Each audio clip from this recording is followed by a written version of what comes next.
अब मैं आपको वो कमरा दिखाने वाला हूं जिसमें सर्वप्रथम बाजीराव और मस्तानी रुके हुए थे। ये है बुंदेलखंड केसरी महाराजा छत्रसाल की समाधि स्थल, यहीं से उनका प्रेम प्रसंग शुरू हुआ था। तो ये सारी जो जमीन है बाजीराव मस्तानी के प्रेम की गवाह बनी हुई है।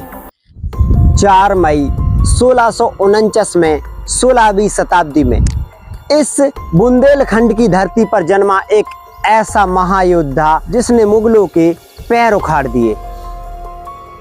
इस बुंदेलखंड की धरती पर एक ऐसे सूरवीर योद्धा का जन्म होता है जो अपने पूरे जीवन काल में मुगलों से लोहा लेता रहता है।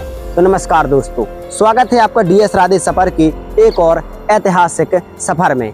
आज के सफर में हम आपको लेकर के आए हैं मध्य प्रदेश के छतरपुर के महाराजा छत्रसाल की छतरी पर, जिस छतरी का निर्माण जो बाजीराव पेशवा थे प्रथम, उन्होंने 1733 ईस्वी में प्रारंभ करवाया था और फिर इसका कुछ निर्माण जो ये 4 मंजिला बनी हुई है साहेगढ़ के राजा हुआ करते थे बख्तबली, उन्होंने भी करवाया था।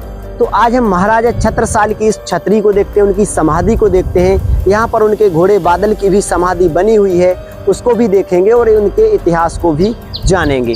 आ जाइए। यहाँ पर हमें कुछ सीढ़ियाँ पार करने के बाद इस छतरी के उस दरवाजे तक पहुँचना है।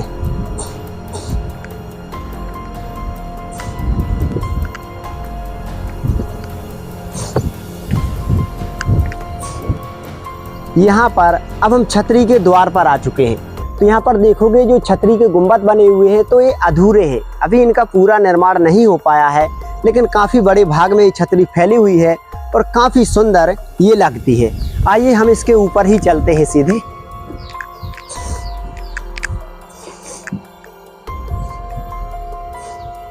यहाँ पर आओगे तो एक लकड़ी का गेट हमें दिखाई देगा। यहाँ पर आओगे तो दोनों तरफ ऊपर कुछ कक्ष बने हुए हैं और उनकी खिड़कियां हमें नजर आ रही है, जहां पर काफी सुंदर चित्रकारी भी हुई थी। तो सबसे पहले हम जैसे ही गेट से आएंगे तो सामने हमें ये गेट दिखाई देगा और महाराजा छत्रसाल का समाधि स्थल दिखाई देगा, जिसे हम देखने के लिए अंदर चलते हैं। यहाँ पर आप आओगे तो आप देखिए सामने ये महाराजा छत्रसाल की छतरी का जो घुमाव है, ये मेहराब आपको दिखाई दे रहा है। तो सबसे पहले इसकी खूबसूरती को देखिए, काफ़ी सुंदर चित्रकारी इसमें आपको दिखाई दे रही होगी।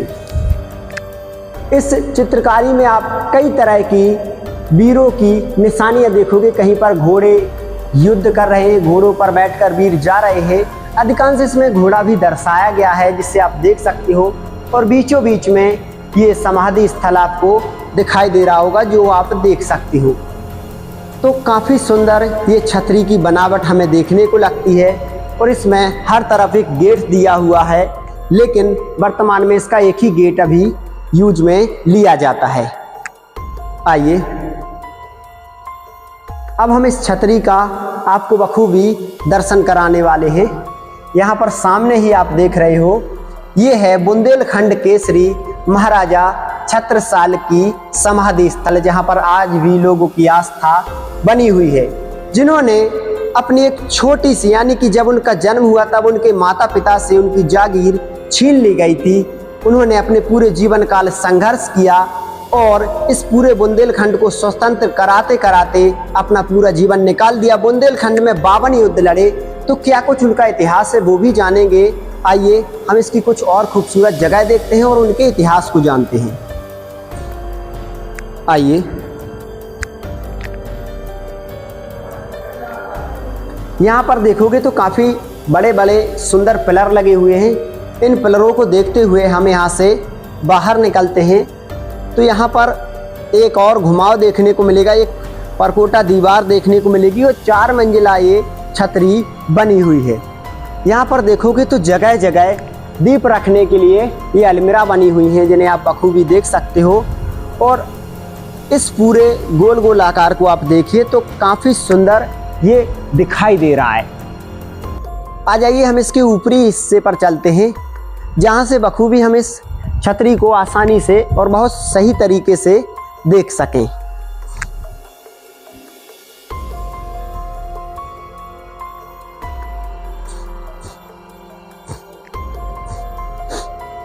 तो यहाँ से अब हम इस छतरी के उन कमरों में पहुँच रहे हैं जो हमें शुरुआत में दिखाई दिए थे।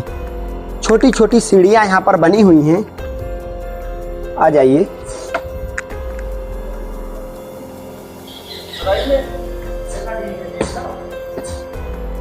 यहाँ पर आप देखोगे तो एक कुछ कक्ष जैसा बना हुआ है और ऐसे ही कक्ष उस तरफ भी बने हुए हैं। तो यहाँ से आप मकबरे की जो रास्ता है मुख्य, वहाँ पर नज़र रख सकते हो। दोनों तरफ ऐसी बनावट और ऊपर भी एक और मंजिल बना हुआ है, यानी कि टोटल ही 4 मंजिल आपको दिखाई देता है।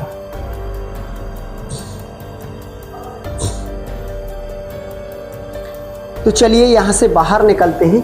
तो अभी तक हम इस छतरी को देख रहे थे, अब हम महाराजा छत्रसाल के इतिहास पर कुछ नज़र डालते हैं। दोस्तों, एक समय था जब मुगल पूरे इस बुंदेलखंड पर और पूरे भारत पर अपना कब्जा जमाना चाहते थे। उस वक्त बुंदेलखंड की इस धरती पर जो महाराजा छत्रसाल के पिताजी हुआ करते थे, चंपत राय जी, वो शासन किया करते थे। लेकिन पारिवारिक विवादों में घिरकर वो ये समझ जाते हैं कि आखिरकार उनके ऊपर घोर संकट आ चुके हैं। पारिवारिक धोखे के कारण उन्हें ये जागीर भी छोड़नी पड़ती है और यहाँ से निकलना पड़ता है। यहाँ से निकलकर वो जाते हैं मध्य प्रदेश के टीकमगढ़ जिले के महेवा ग्राम में, और वहाँ पर एक छोटी सी जागीर बसाते हैं और उसी जागीर में रहते हुए वो मुगलों से युद्ध भी करते रहते हैं और वहाँ पर अपना जीवन शुरू करते हैं। वहीं पर महेवा गांव की मोर पहाड़ी पर महाराजा छत्रसाल का 1649 में जन्म होता है। वहाँ पर जब जन्म होता है तो महाराजा छत्रसाल मात्र 12 वर्ष के थे। तब जाकर जो चंपत राय थे उनकी मौत हो जाती है, क्योंकि जब औरंगजेब को पता चलता है कि चंपत राय टीकमगढ़ के जंगलों में छुपे हुए हैं, तब वह एक अपनी बहुत बड़ी सेना की टुकड़ी महाराजा को मारने के लिए भेजता है, जिसमें कुछ अपनों ने भी धोखा दिया था। चंपत राय को जब ये पता चलता है कि औरंगजेब की सेना ने उन्हें चारों तरफ से घेर लिया है, तो वो अपने हाथों से ही अपनी जान ले लेते हैं, अपनी रानी की भी जान ले लेते हैं और महाराजा छत्रसाल को उनके मामा के साथ देलवाड़ा भेज देते हैं। उसके बाद वो कई जगहों पर अपनी अस्त्र शस्त्र की शिक्षा लेते हैं और शिक्षा लेते लेते वो काफ़ी बड़े हो गए थे। ये उस महायोद्धा की छतरी है जिसने मात्र 12 वर्ष में अपने माता पिता को खो दिया और उनके पास कुछ भी नहीं बचा था।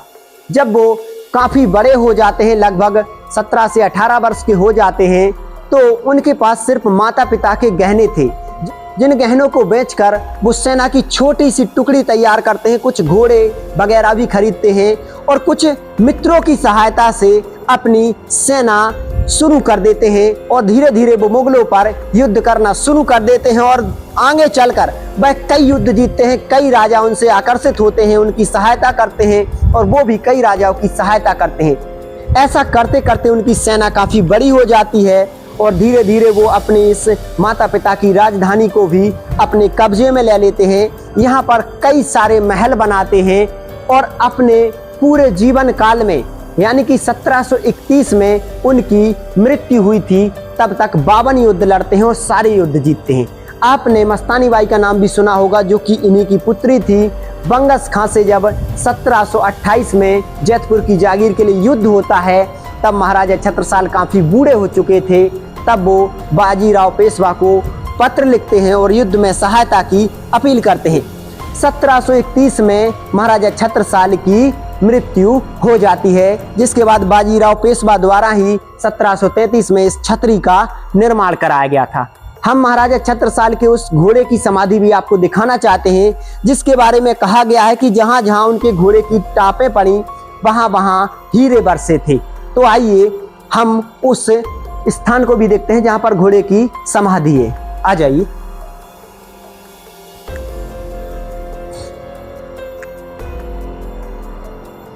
यहाँ पर देखिए तो काफी सारा सुंदर अच्छा व्यू हमें देखने को मिलता है।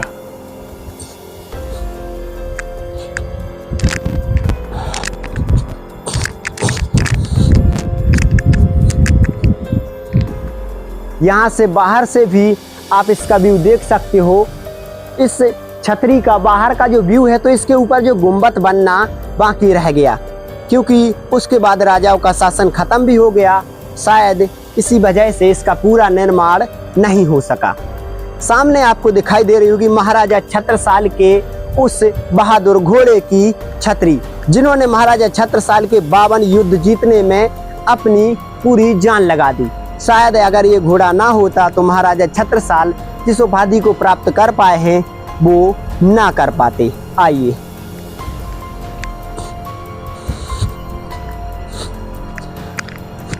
ये देखिए, ये है महाराजा छत्रसाल के घोड़े बादल की समाधि। यहाँ पर महाराजा छत्रसाल के घोड़े बादल की समाधि बनाई गई थी। और महाराजा छत्रसाल कोई आम योद्धा नहीं थे, बुंदेलखंड केसरी उन्हें कहा जाता है।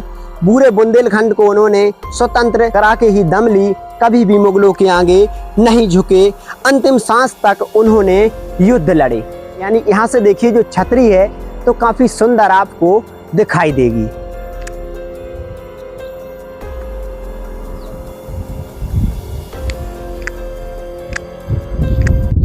बाजीराव मस्तानी एक मूवी बनी थी जो लोगों को काफ़ी पसंद आई थी और आज भी वो मूवी लोगों के दिलों पर राज करती है।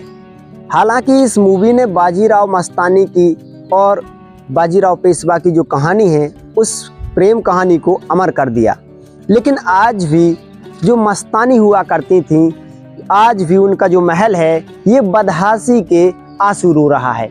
आज ये टूटा फूटा महल जो आपको दिखाई दे रहा है ये मस्तानी बाई का महल है। यहाँ पर देखिए तो यहाँ पर लिखा भी हुआ है मस्तानी महल, यानी कि इस सुंदर महल का निर्माण महाराजा छत्रसाल द्वारा 1696 ईस्वी में करवाया गया था।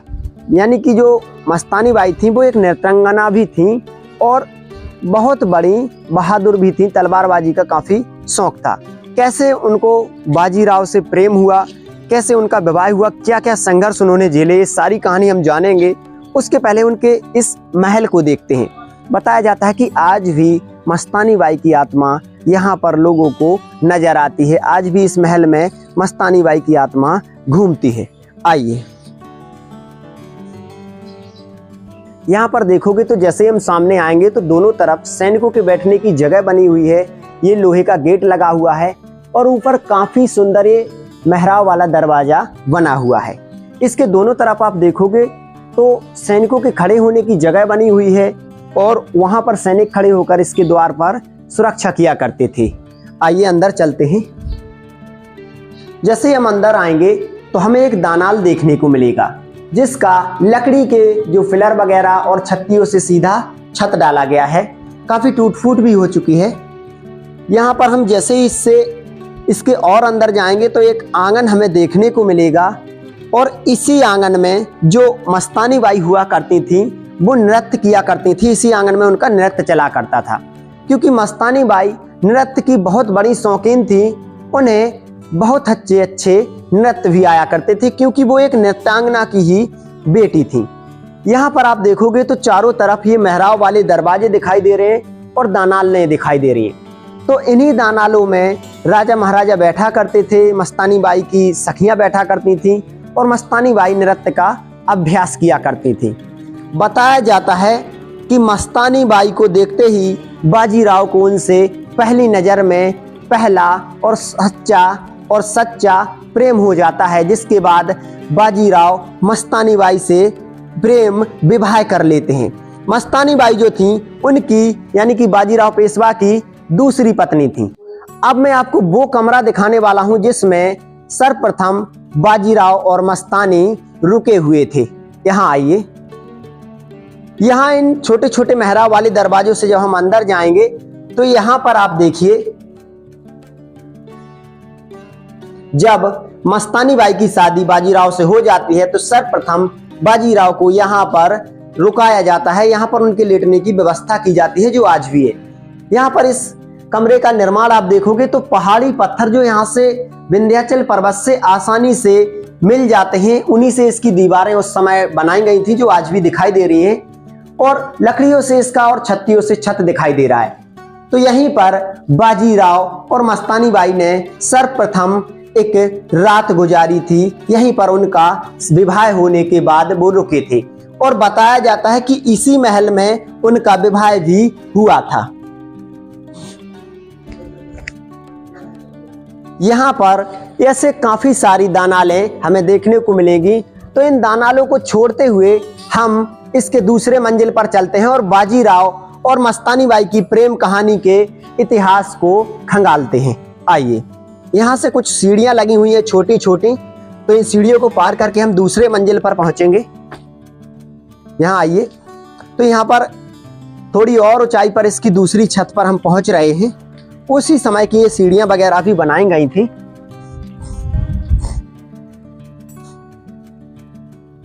ये जो आम वगैरह आपको दिखाई दे रहे हैं, बताया जाता है कि ये उसी समय के आम हैं जब यहाँ पर 1729 में मस्तानी बाई की शादी हुई थी।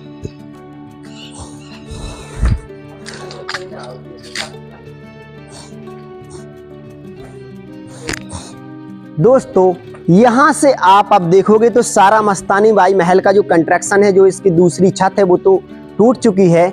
सारी दीवारें और जो छोटे छोटे दरवाजे आपको दिखाई दे रहे हैं, लेकिन दोनों तरफ कुछ अलग प्रकार के कक्ष बनाए गए थे। ये कक्ष जो थे, ये मस्तानी बाई गर्मियों के दिनों में यहाँ पर रुका करती थी, तो यहाँ पर हवा वगैरह अच्छी आया करती थी। और यहाँ से बाहर नज़र भी रख सकते हैं आप काफ़ी दूर तक, तो यहाँ से कुछ अच्छा व्यू भी मिलता था उस समय। अब हम जानते हैं बाजीराव मस्तानी की प्रेम कहानी के बारे में। मस्तानी बाई जो आपने नाम सुना होगा मूवी में, तो मूवी में तो उनके काफ़ी किरदार दिखाए गए हैं, लेकिन असल जिंदगी में उन्होंने बहुत बड़े संघर्ष झेले हैं। बताया जाता है कि जो महाराजा छत्रसाल थे, तो उनकी जो बीबियां थीं, उनके अलावा एक नृत्यांगना भी यहाँ पर महाराजा छत्रसाल के साथ में रहा करती थीं। और उन्हीं की जो एक पुत्री होती है, जिनका नाम मस्तानी बाई रखा जाता है, और वो भी नृत्यिका बन जाती हैं। दोस्तों, महाराजा छत्रसाल के 3 पुत्र होते हैं, यानी कि हृदय शाह, विजय सिंह और जगतराज। महाराजा छत्रसाल अपने जीवन काल में मुगलों से हमेशा जूझते रहे और उन्होंने अपने जीवन काल में 52 युद्ध लड़े और कोई भी युद्ध वो नहीं हारे। बात कर रहा हूं मैं 1728 ईस्वी की, जब जैतपुर की जो जागीर थी, जहां पर महाराजा छत्रसाल के दूसरे पुत्र जगतराज शासन किया करते थे, वहां पर मोहम्मद बंगस खान चढ़ाई कर देता है। और जब वहां पर चढ़ाई कर देता है तो काफी समय तक युद्ध होता है, लेकिन बंगस खान जो महाराजा छत्रसाल की सेना थी, इस पर हावी हो रहा था। तब महाराजा छत्रसाल एक पत्र लिखते हैं मराठाओं को, बाजीराव पेशवा को मदद की अपील के लिए। तब बाजीराव पेशवा इनकी मदद की जो अपील थी उसको स्वीकार कर लेते हैं और रात में ही 25,000 घुड़सवार सैनिकों के साथ में यहाँ के लिए निकल पड़ते हैं। और तब जाकर यहाँ से महाराजा छत्रसाल की भी सेना जैतपुर में पहुंच जाती है, जिसका जो संचालन था, तो उस सेना को जो चला रही थी वो थी मस्तानी बाई, क्योंकि मस्तानी बाई भी युद्ध में काफी होशियार थी। जब बाजीराव और मस्तानी भाई बराबर एक साथ युद्ध लड़ते हैं मोहम्मद बंगस खान से, तो उस युद्ध में भारी मारकाट होती है और बाजीराव उस युद्ध को जीत भी जाते हैं। और मोहम्मद बंगस खान को एक पत्र तैयार करवाया जाता है, उसे ये लिखवाया जाता है, कबूल करवाया जाता है कि वो अब कभी भी बुंदेलखंड पर दोबारा हमला नहीं करेगा। उधर तो बंगस खान हार कर यहाँ से वापस चला जाता है। इधर जो मस्तानी बाई थी वो अंदर ही अंदर बाजीराव से प्रेम करने लगती हैं और बाजीराव भी मस्तानी बाई को दिल दे बैठते हैं। महाराजा छत्रसाल यहाँ पर जब बाजीराव को लेकर आते हैं तो सामने एक हृदय शाह जो महल बना हुआ है, वहाँ पर बाजीराव को रखा जाता है। फिर महाराजा छत्रसाल 1729 ईस्वी में बाजीराव से मस्तानी बाई का विवाह करवा देते हैं और बाजीराव को अपना मृत्यु के पहले पुत्र मान लेते हैं और अपनी जागीरों में से एक हिस्सा मराठाओं को सौंप देते हैं। वो बोलते हैं कि बाजीराव उनका पुत्र है और बाजीराव को भी वो अपना पुत्र समझकर अपनी जागीर में बराबर का हिस्सेदार बनाते हैं। हालांकि यहाँ पर जो मस्तानी बाई थी वो जब बाजीराव के साथ जाती हैं तो वहाँ पर मस्तानी बाई को एक मुस्लिम कन्या माना जाता है, जिसकी वजह से उन्हें बड़ी तकलीफ, बड़े संघर्ष झेलने पड़ते हैं। जिसके बाद उनके एक पुत्र भी पैदा होता है जिसका नाम रखा जाता है कृष्णराव। लेकिन वहाँ पर जो ब्राह्मण थे वो लोग, वहाँ पर जो जनेऊ का कार्यक्रम होता है उसमें उसे कृष्णराव की उपाधि से यानी कि हिंदू नहीं मानते हैं, जिसके बाद उसे कृष्ण सिंह का नाम भी दिया जाता है। हालांकि जब बाजीराव मस्तानी दोनों की मृत्यु हो जाती है तो उसे जबरन मुस्लिम नामा भी यानी कि मुस्लिम धर्म भी कबूलनामा करवाया जाता है, ताकि बाजीराव की जो गद्दी है वो उसे ना मिल सके। बड़े संघर्षों के बीच मस्तानी बाई और बाजीराव की प्रेम कहानी चली और मस्तानी बाई की आत्मा आज भी इन महलों में घूमती हुई नजर आती है। लोगों ने ऐसा बताया है कि यहाँ पर मस्तानी बाई की रूह लोगों ने देखी है। फिलहाल इस बारे में हम कोई स्पष्ट नहीं कह सकते, लेकिन ऐसा यहाँ पर बताया गया है। लेकिन एक बात हम यहाँ पर निश्चित कह सकते हैं कि जो बाजीराव मस्तानी की प्रेम कहानी है वो आज भी लोगों की जुबां पर बनी हुई है। बुंदेलखंड की सबसे लोकप्रिय कहानी उसे माना जाता है। प्रेमी जोड़े अक्सर इस महल को देखने के लिए आते हैं, क्योंकि वो भी अपने प्रेम को बाजीराव मस्तानी के प्रेम की तरह अमर बनाना चाहते हैं। तो आज हमने आपको दिखाया जो मूवी बनी हुई है बाजीराव मस्तानी, तो मस्तानी बाई का असली महल जो कि मध्य प्रदेश के छतरपुर में धुबेला झील के पास में बना हुआ है। आपको ये वीडियो कैसा लगा कमेंट करके जरूर बताएं। मैं फिर से एक और ऐतिहासिक विरासत पर आपको लेकर चलता हूं। तब तक के लिए अपना ध्यान रखें। जय हिंद, जय भारत।